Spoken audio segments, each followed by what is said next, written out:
નમસ્તે મિત્રો, સ્વાગત છે તમારું આપણી યુટ્યુબ ચેનલ રત્નોત્તરમાં, જેમાં આપણે વાત કરીશું કે મહેસાણામાં પટેલ જ્વેલર્સમાં અલગ અલગ પોસ્ટ માટેની છે એ લોકોએ રિક્વાયરમેન્ટ બહાર પાડેલી છે. તો તેમાં સ્ટાફની જરૂરિયાત છે. તેમાં અનુભવી અને બિન અનુભવી બંને સ્ટાફ છે એ નોકરી કરવા માંગતા હોય તે લોકો છે એ પોતાનું રિઝ્યુમ સાથે ઉપસ્થિત રહેવાનું રહેશે. તો ચાલો આપણે જાણીએ કે કેટલી પોસ્ટ ખાલી છે, કઈ જગ્યાએ તેમને હાજર થવાનું છે અને ઇન્ટરવ્યૂનો શું સમય છે. સૌપ્રથમ વાત કરીએ તો કે સેલ્સમાં 15 જગ્યા ખાલી છે, ફ્લોર મેનેજરમાં 3 જગ્યા ખાલી છે, એકાઉન્ટન્ટમાં પણ 3 જગ્યા ખાલી છે, કેશિયરમાં પણ 3 જગ્યા ખાલી છે અને બેક ઓફિસમાં 5 જગ્યા ખાલી છે.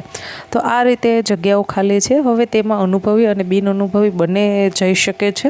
આકર્ષક પગાર સાથે તમને નોકરી પર રાખવામાં આવશે અને જો કોઈ પાસે અનુભવનું પ્રમાણપત્ર હોય તો તે લોકોએ લઈને જવાનું રહેશે.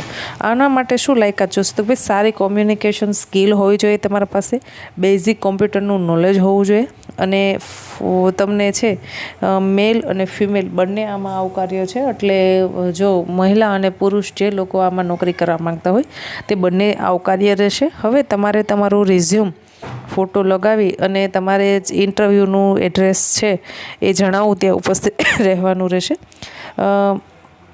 Kanaiya building, doctor T.I. Patel hospital, Radhanpur circle road, Mehsana. હવે ઇન્ટરવ્યૂનો સમય નોંધી લેશો તો કે 11થી લઈ અને 4 વાગ્યા સુધી ઇન્ટરવ્યૂ રહેશે. તારીખ 9/9/2024થી લઈ અને 10/9/2024 સુધી ઇન્ટરવ્યૂ લેવામાં આવશે. હવે આમાં તમારે વધારે માહિતી જોતી હોય તો તમને જે કોન્ટેક નંબર જણાવું તેના પર તમે કોન્ટેક કરીને પણ વધારે માહિતી મેળવી શકો છો. તો કોન્ટેક નંબર નોંધી લેશો: 98 245 30 8 22. હજુ એક વખત બોલું છું, નંબર 9824530822. આ કોન્ટેક નંબર છે. આમાં કોન્ટેક કરી અને તમે વિસ્તૃત માહિતી મેળવી શકો છો. ત્યારબાદ તેમનું છે એ આપણને મેલ આઈડી આપેલું છે તો કે pateljewellers.in પર જઈ અને તમે પૂછી શકો છો. તો આશા રાખું છું તમને આ માહિતી પસંદ આવી હશે. જો માહિતી પસંદ આવી હોય તો વિડીયોને લાઇક કરો.